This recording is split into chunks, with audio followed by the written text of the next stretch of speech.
Rockers in Recovery Media is dedicated to carrying the message of addiction recovery through music, news, events, and festivals taking place within and not limited to the clean and sober community. Rockers in Recovery Radio is based on opinion only and is not meant to treat or diagnose any health or mental health issue of any kind. If you feel you need help for any health-related issues, please contact a physician or mental health professional. The opinions expressed by our guests are not necessarily those of Rockers in Recovery.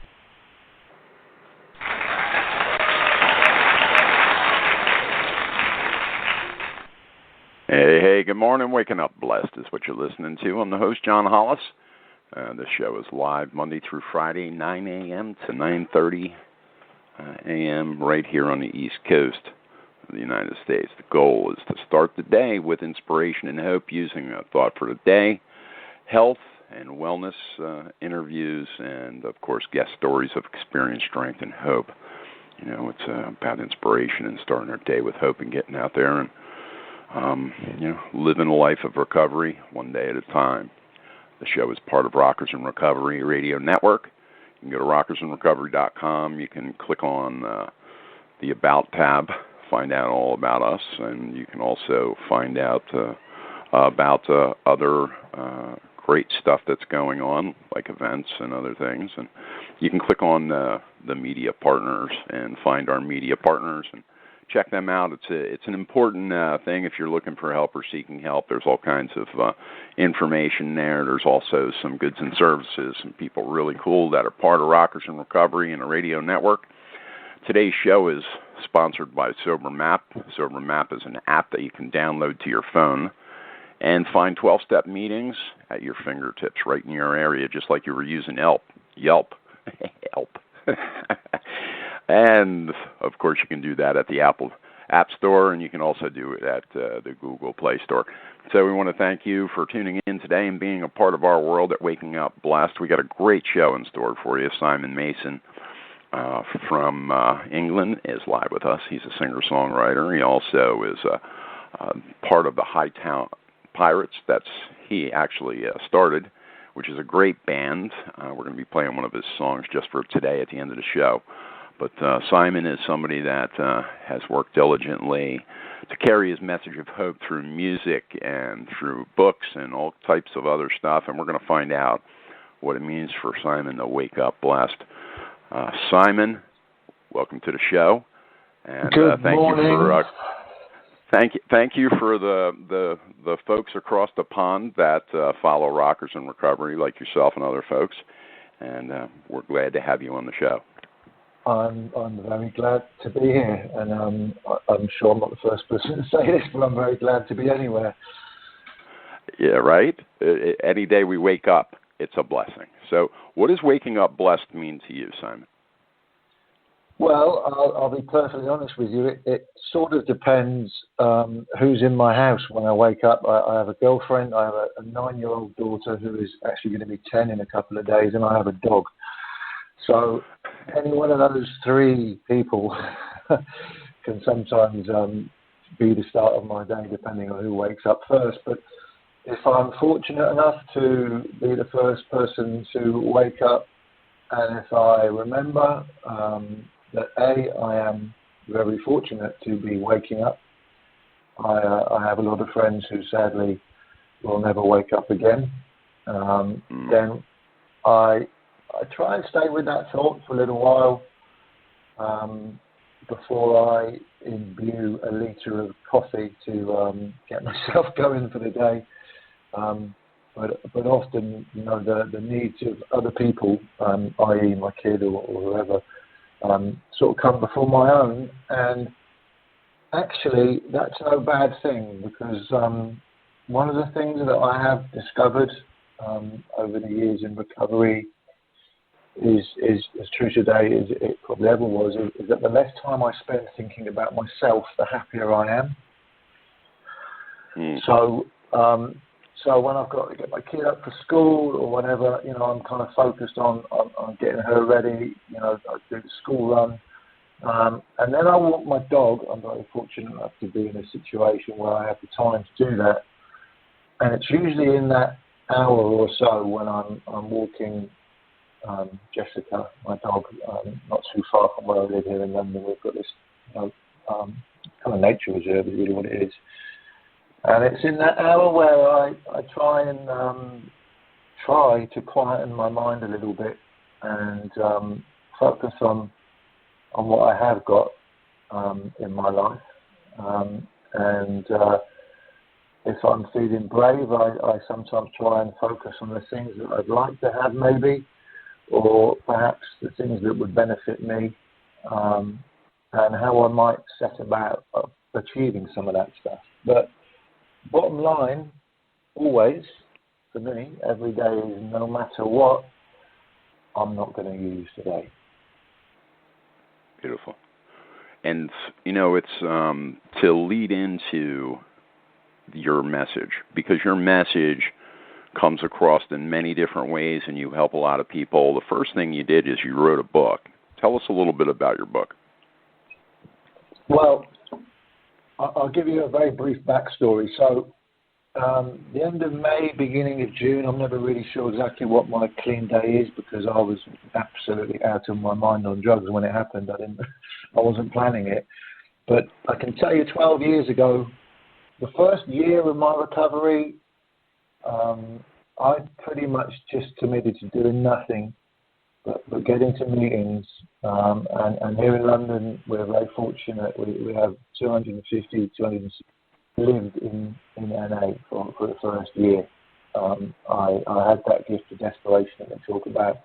Second year, I started doing some voluntary work, and I went and worked in a residential detox facility where I'd been a patient 9 or 10 times myself, and that kind of turned into some paid work. And so I did, I think, 5 years working within statutory drug treatment here in the UK, in England. And then what happened was through a chance meeting with an old friend of mine who was still using.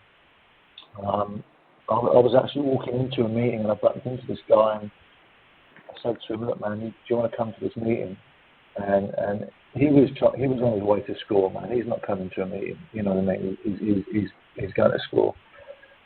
But it moved me to the point that I went home and I wrote a blog about that meeting. And I showed it to someone at work the next day, and their son he's a published author, and she said, "You should show this to my son's literary agent. It's an amazing piece of writing." And so she sent it to a literary agent. The literary agent contacted me and said, "You should write a book." And I had kept diaries over the years, and considering I'd spent plenty of time homeless, living in hospitals, the fact that I still had these things was remarkable in itself. So I sat down, I guess 6 years ago. It was the summer of 2012. I sat down with these diaries and an old floppy disk which I'd had from years ago, which had some writing in it, and I put the book together in the best chronological order that I could. And lo and behold, in 2013, the book Too High, Too Far, Too Soon was published. And I have that kind of typical addict head where I can sort of fluctuate between thinking that I'm the greatest writer since Shakespeare, or or the biggest clown since Donald Trump.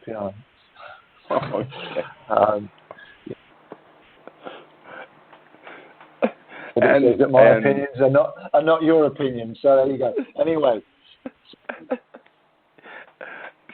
So through the writing of the book, you actually started to really get your message out, and that message from all points is that you were a full-blown addict, but most knowledge was that you were also a huge drug dealer in your parts too. Well, that's part of my life story that I can't pretend didn't happen, and here in England in the 90s, there was a kind of real resurgence of guitar-based music, which I was very much in love with, and music festivals, of which we have plenty. And you know what? I didn't wake up one day and say, I'm going to start passing on substances to anyone that asks me. You know, it generally just something that happened by accident.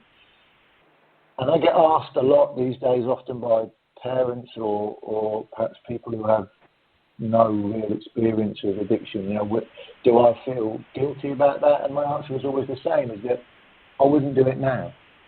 You know, but I don't. I think the music business, Simon, is a totally different thing today. Wouldn't you agree? As far as the what you were dealing with back then in the music business and what you're promoting today through your music and what you're bringing to the table today with your music is really about how people can heal through music, correct? Absolutely. And here's the thing, one of the things that I do, sometimes for a living, sometimes mostly not for a living, but just because I can, is that I work with musicians, a couple of actors, artists, creative people who are either still actively using or trying to get clean or have recently got clean. And the thing that I keep coming up the most, and it's the same thing that I also believed when I was using, was that my creativity could only ever come from an altered state of mind. Staying up for 3, 4, 5, 6 days, dropping this, taking that, sniffing this, inject whatever, that stuff, drinking. And I believe that. And I believe that because, like most people who are like me, my record collection consisted of records made by people who had pretty much all subscribed to that at some point. Now, the thing that I missed or chose to ignore is that most of those people were either dead or so strung out and washed up that they'd lost any ability to do anything useful ever again. So when I discovered through the process of writing my book that actually the true me, the real me, the creative person I'd wanted to be since I could pretty much stand up. I'm a show-off as well, I admit that. That person was never going to happen. I was never going to realize my potential creatively whilst I was using. There are some artists that can. There are many that think they can, and there are many that try but don't survive. And you are able to, just for today, you wrote this song and you wrote that High and Dry, which is, by the way, if you get a chance, check out High and Dry. John? Yeah, dry yeah. And high. Get it right. Yeah. Dry and high, yeah. So check it out. Tell us a little bit about that.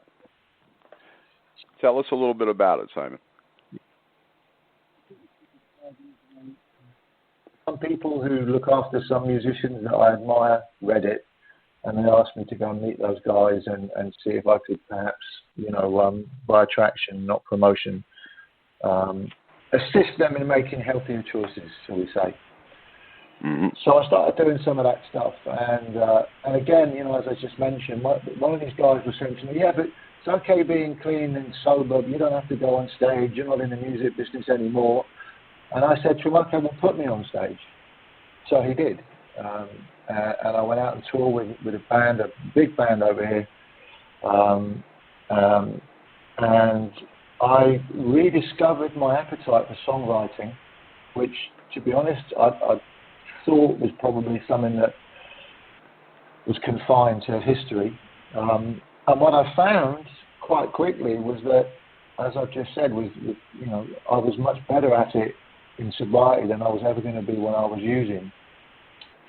And after a show one night up in Scotland, someone spoke to me about that song, Just for Today. I played it that night. And they asked me where they could get it. And I said, you can't get it. I've never recorded it. And they said, well, you should record it. Here's my number. And we exchanged numbers. And a few months later, they called me. And they said, I can't get that song out of my head. I think you should make an album. I can help you make an album. Do you need a bit of money? And I didn't know this person at all well. And they said, look, what you need to know is that I don't have any bills. I don't have a mortgage. I have no kids. I have some money. I've read your book. This always comes back to the book. I've read your book. I know you try to help people. And now I'm going to help you. and they gave me a little bit of money. I made 4 phone calls to 4 musicians that I know. Some I've known many, many years. One of them, he and I played in an NA recovery band, and we played at the NA World Convention in Barcelona a few years ago. Blah, blah, blah. And I said, look, do you guys want to make an album? And they were like, yeah, where do I sign up? Right? We had 4 rehearsals. We'd never played together before. I took the songs into this rehearsal room. We rehearsed 4 times. On the 5th day, we went to a studio in a place called Henley-on-Thames, this amazing studio called Doghouse Studios, which incidentally is owned by the former drummer of Jethro Tull, Barry Barlow, lovely chap. And we cut the album in 5 days. That's how it happened. We just kind of, they're all in recovery of a fashion, whatever. Some 12 steps, some not. And day 1 of recording, we had a group huddle, and we sort of looked at each other. We didn't say it, we just knew it. We just realized that we've been given this opportunity. By rights, none of us should even be alive.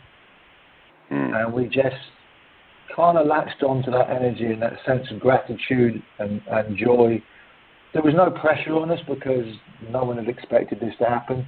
And we made Dry and High in 5 days, and then I took the songs up to Liverpool, which is like my second home, and we added the horn section and the backing vocals, and that was it, man. It was done. It was done in like a week.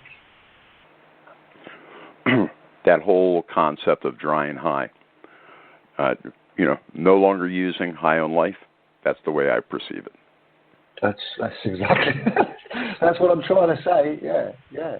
Because I became a parent in recovery, right? I have 1 child, and she was born when I was a few years clean.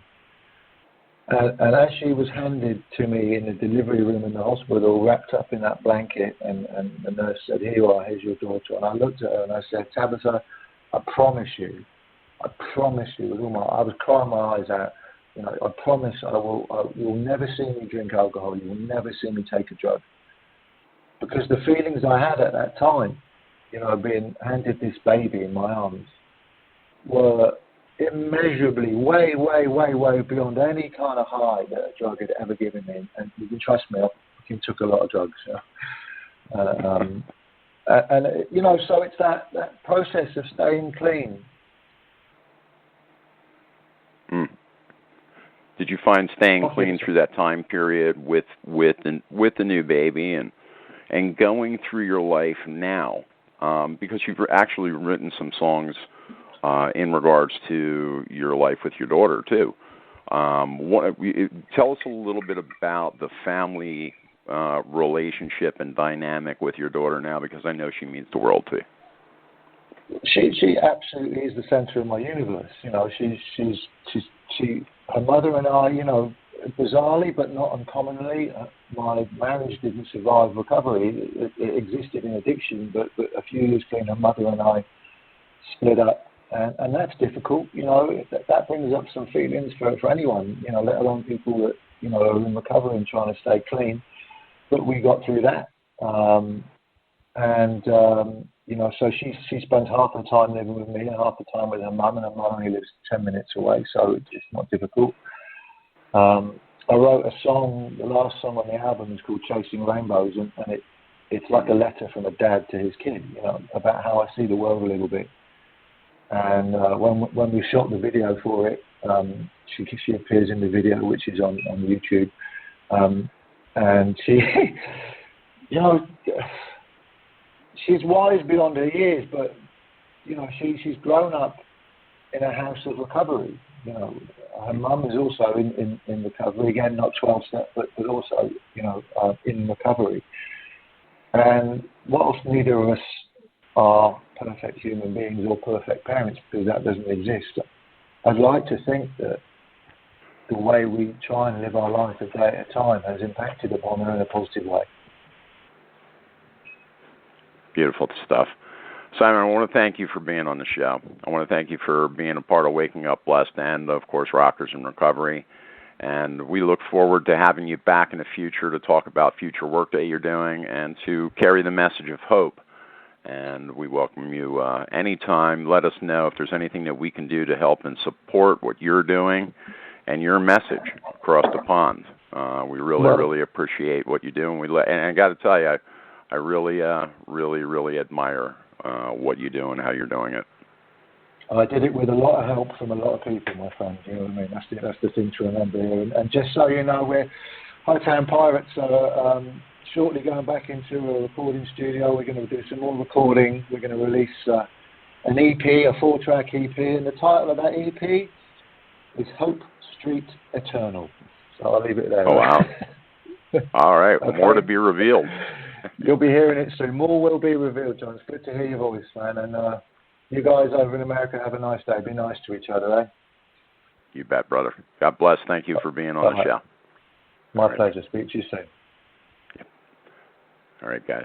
There you go. We got a wrap for the day. Of course, Simon Mason calling in from London. And we appreciate him taking his time in the afternoon out there to be able to stop and spread the message of hope and tell us a little bit about himself. And we're going to play Just for Today, of course, written and produced by Simon Mason.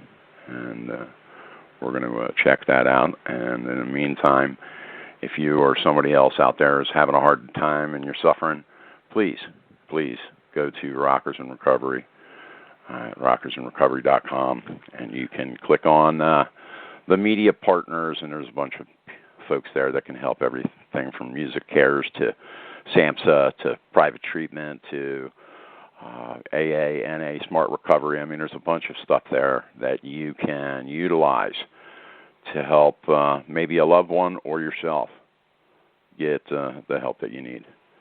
So again, we want to thank you for tuning in to Waking Up Blessed and being a part of our show this morning. And here we go, Simon Mason and the Hightown Pirates, and Just for Today.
Yeah, all our tomorrow, you and me.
was boring. Hello. Then Judy discovered ChumbaCasino.com. It's my little escape. Now Judy's the life of the party. Oh, baby, mama's bringing home the bacon. Whoa, take it easy, Judy. The Chumba life is for everybody. So go to ChumbaCasino.com and play over 100 casino-style games. Join today and play for free for your chance to redeem some serious prizes. ChumbaCasino.com.